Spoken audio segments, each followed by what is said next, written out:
Hello.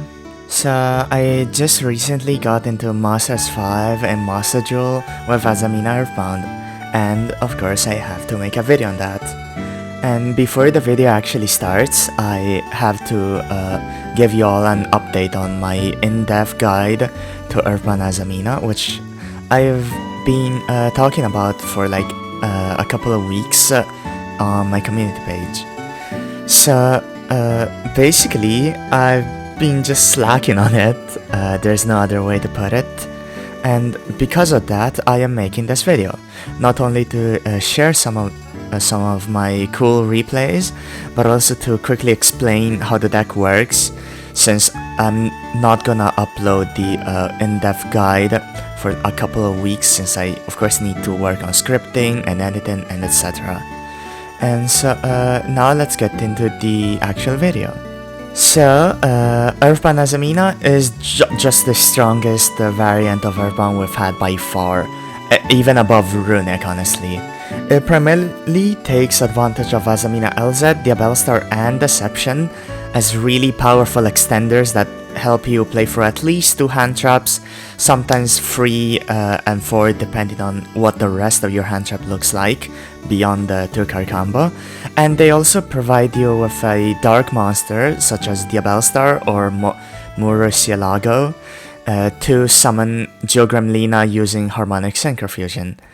And not only that, but you also get a 1-card combo, more like a 1.5 card combo, since you need a spell trap to send, with a Keeper or Sweeper summoning Rusiela, and also the deck doesn't die to Nibiru, which is an absolute blessing. Now, there are 3 ways to build this deck to be somewhat competent in the current meta, and the first of them is the Handtrap spam variant, my current favorite, and it's very versatile and strong going second, because, you know, it's just Handtrap spam. It always works in metas where combo decks are really powerful. Another advantage this variant has over the others is that it plays Bystials, which are not only some of the best Handtraps currently alongside Droll and of course FuwaRoach, but also they're really good extenders in dire situations where you'd need them. Not much else to say really. Next is the Castilla variant, which is more focused on extenders and board breaking rather than Handtraps, and it's just really solid. I honestly prefer Handtraps, but this is really good for the people who get an adrenaline rush when spamming board breakers. Also note about my list, Droplet is worse than Dark Roulette no more in this current meta, but I really can't be bothered to spend more URs on Dark Roulette, honestly. Lastly is the Flashy Combo variant, which exchanges versatility in grind game for a far more explosive endboard. And while it's not as egregious as other YouTube combo decks, I'd much rather just play the grind game. It's far more fun in my personal opinion.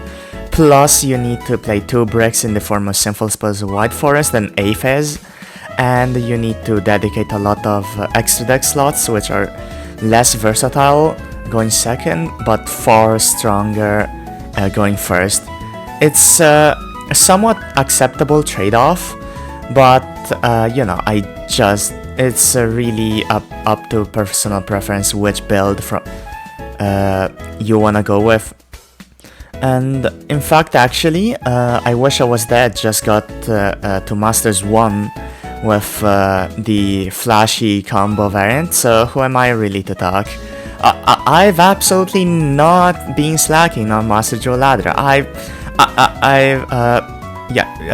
Yeah, I don't really have an excuse. I should be Masters 1 by now. I'm just lazy. Now for some tech choices in the extra deck for the former 2 lists, because the last one isn't really flexible at all. Dawn Dragster can very much be shooting Riser Dragon. It's probably actually better than Dragster, but I couldn't be bothered to swap them around because my brain was fried during my climb. Essentially, the idea is that Riser can send any level 2 monster, modulate its level to 5, then on the opponent's turn, you can use Griffin's effect to modulate, to summon Keeper, then to summon a Sweeper off of that, and then use a Shooting Riser to quick synchro into Chaos Angel, which makes a light and dark Chaos Angel, which is really good in this meta actually.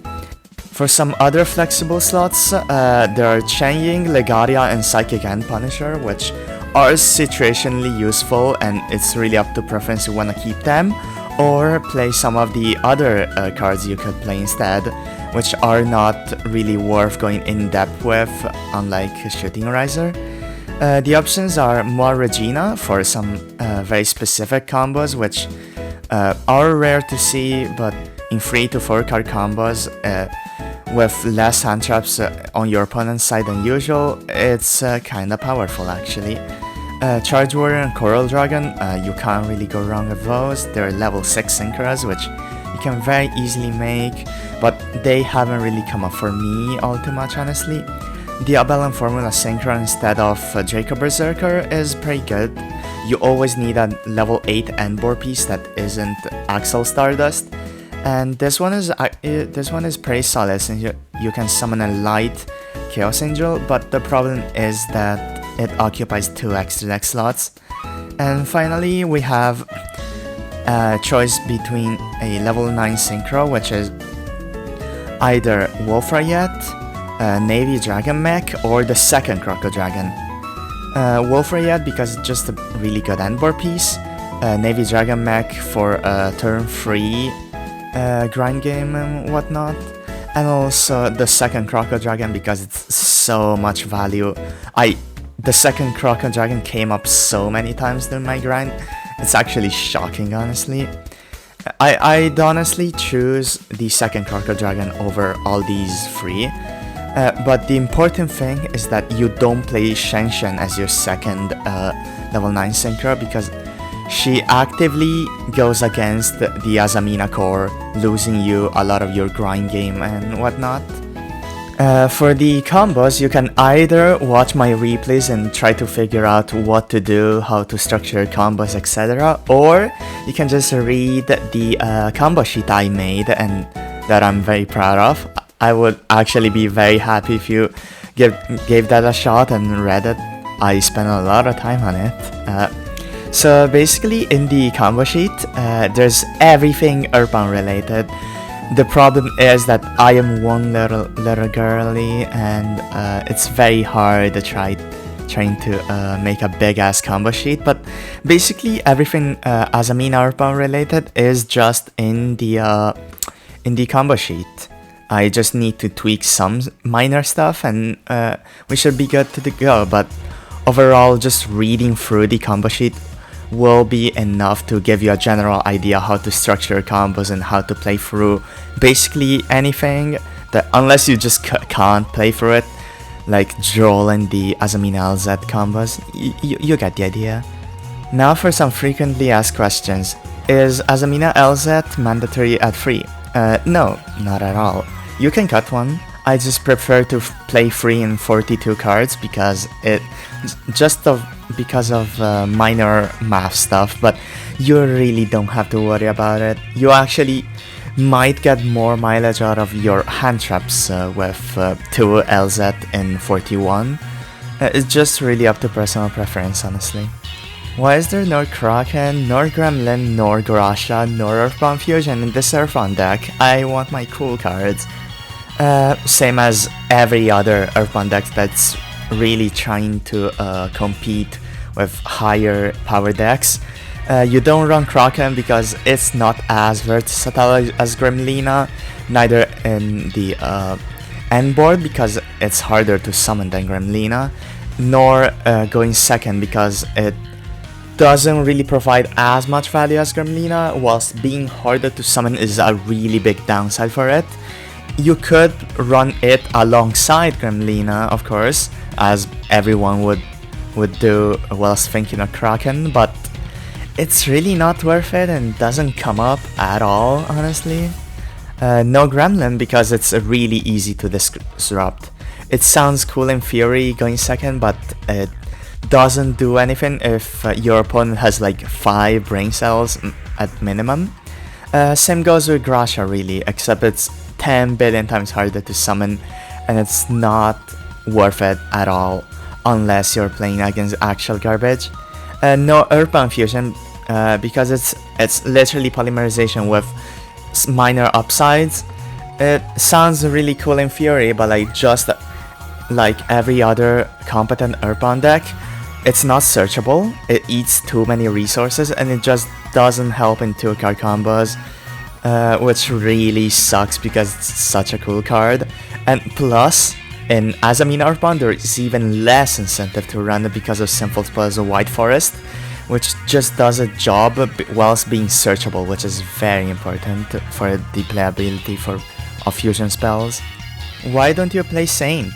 It's not too hard to summon actually with simple spells of White Forest, and her Floodgate is frankly really strong in this meta, and will be for a long time, but the cost to summon her is just really not worth it.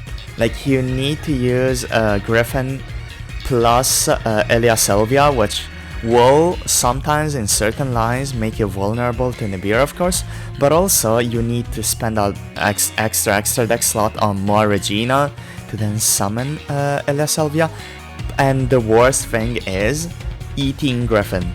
Like, losing Griffin for your combo is very, very bad of a downside, since you have your entire grind game, and just, you know, like, Griffin, Reviving Keeper, Reviving Walker, Grab Present is so powerful that it's really hard to justify Saint because she's not a versatile extra deck slot really. Why no Fiendsmith? It's always really interesting to answer this question because like, Fiendsmith would be somewhat of a solid choice, since it helps you insulate your plays with Appaloosa or King Caesar. You can make Gremlina with a sequence, or hell, even Kraken if you really want to go that route. And the only drawback is extra deck space, which is a big downside, but I wouldn't blame you for thinking that would be good. The problem arises when you read Harmonic Synchro Fusion a little slower. Did you catch it? Well, if you haven't caught it, Harmonic Synchro Fusion locks the entire turn. Unlike normal cards, this stupid piece of shit decided it didn't wanna be good.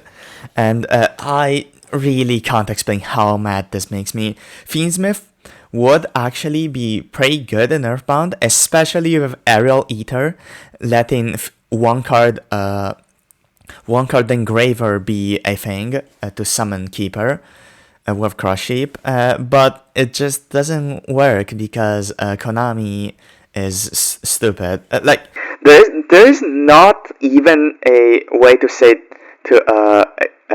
excuse Konami by saying that the card is too overpowered, because first of all, Ultra Polymerization is strictly better than Harmonic because it doesn't lock, it's spell speed 4, and also just doesn't lock, and it's so dumb. Also, Harmonic Synchro Fusion stands for cost, meaning you can Bystial your materials. You should check the Harmonic Synchro Fusion rulings document in the description. And also, it doesn't properly Synchro Fusion summon, unlike Ultra Polymerization, because apparently to Konami, Griffin reviving Gremlina was way too powerful. Let's just move to the speed round. Does this deck die to Duel? Depends on which extender, but it might as well be turn skip by Duel. Azamina LZ combos just really don't function at all into Duel, and Deception and Diabellstar aren't much better either, since you're passing on eria-qreius and nothing else. At least it's something, I suppose. Does this deck die to Nibiru? No, basically just... It's one of the biggest strengths of this deck. Eria-qreius, Baron, and Black Garden are just perfect for insulating against Nibiru, and it's just useless into the deck. It's kinda really funny, because other Earthbound variants just die to Nibiru super hard. Does this deck die to FuwaRoach? Yes. I can't even put into words how much I hate this stupid dumbass bird, and I hate this stupid roach, I swear to. Alright, that's my little yapping session for today done. I hope you enjoyed the replays, and I'll be seeing you in the big Azamina Earthbound guide next time.